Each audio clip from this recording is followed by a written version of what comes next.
C'est bien. Bien, écoutez, on vient de finir notre CNI, donc finir avec Auvergne-Rhône-Alpes. Je ne suis pas certain que ce soit la région qui vous intéressait le plus aujourd'hui.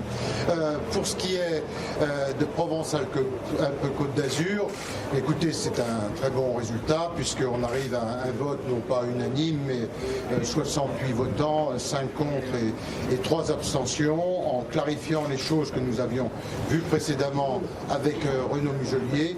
Aucun accord à quelque niveau que ce soit avec La République En Marche. Rappeler notre opposition totale à l'idéologie du Rassemblement national. Et ensuite, bien évidemment, la conséquence de cela, c'est qu'aucun parlementaire, bien sûr ministre ou élu de La République En Marche, figurera sur les listes.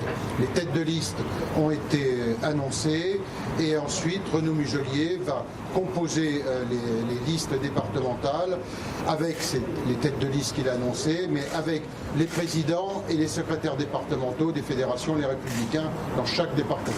C'est une reprise en main, monsieur Jacques ? Non, c'est un accord d'une famille rassemblée qui a été secouée, mais rassemblée aujourd'hui avec Renaud Muselier et les Républicains qui sortent renforcés de cette CNI puisque l'accord est quasi unanime, à quelques voix près. Vous êtes engagé ? C'est un moment important, vous savez, il était important d'arriver à cela. La République En Marche a démontré sa faiblesse, la faiblesse on la connaît.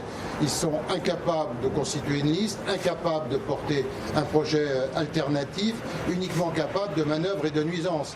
Et le Premier ministre a été clairement renvoyé dans ses cordes après les déclarations qu'il avait pu faire dimanche dernier. Donc c'est une belle victoire, mais surtout, ça nous met en situation de gagner les régionales et ce qui est déterminant pour nous. Renaud Muselier et sa majorité bénéficient d'un bilan remarquable. Il est souligné par tous. Aujourd'hui, il est à la tête d'une équipe avec une colonne vertébrale des Républicains, avec une ouverture sur la société civile. Écoutez, les choses sont dans les meilleures situations, dans les meilleures conditions, pour aborder ces régionales. Vous ne pensez pas quand même que cette situation, cet épisode en tout cas, va laisser des traces chez les électeurs ? Écoutez, je pense qu'il y a tout le temps de la campagne, les choses sont clarifiées, il n'y a pas d'ambiguïté. D'ailleurs, les déclarations qui ont créé l'ambiguïté, ce sont celles du Premier ministre, et ce ne sont pas celles de Renaud Muselier. Et donc aujourd'hui, je veux dire, en avant. C'est un message que vous envoyez à Emmanuel Attendez, Macron ? comment ? C'est un message que vous envoyez à Emmanuel Macron ? Ah ben clairement, je pense que la gifle que vient de prendre le Premier ministre, ça peut sans doute arriver jusqu'à l'Élysée. Monsieur Jacob, à l'instant, Gabriel Attal affirme qu'il y aura, je cite, bien sûr, des candidats LREM sur la liste de Muselier en PACA. Vous répondez quoi au porte-parole ? Je réponds que la CNI vient de décider et de voter avec la voix de Renaud Muselier dans la CNI. Vous acceptez des élus locaux en marche ? Écoutez, je ne vais pas demander le pédigré des uns et des autres.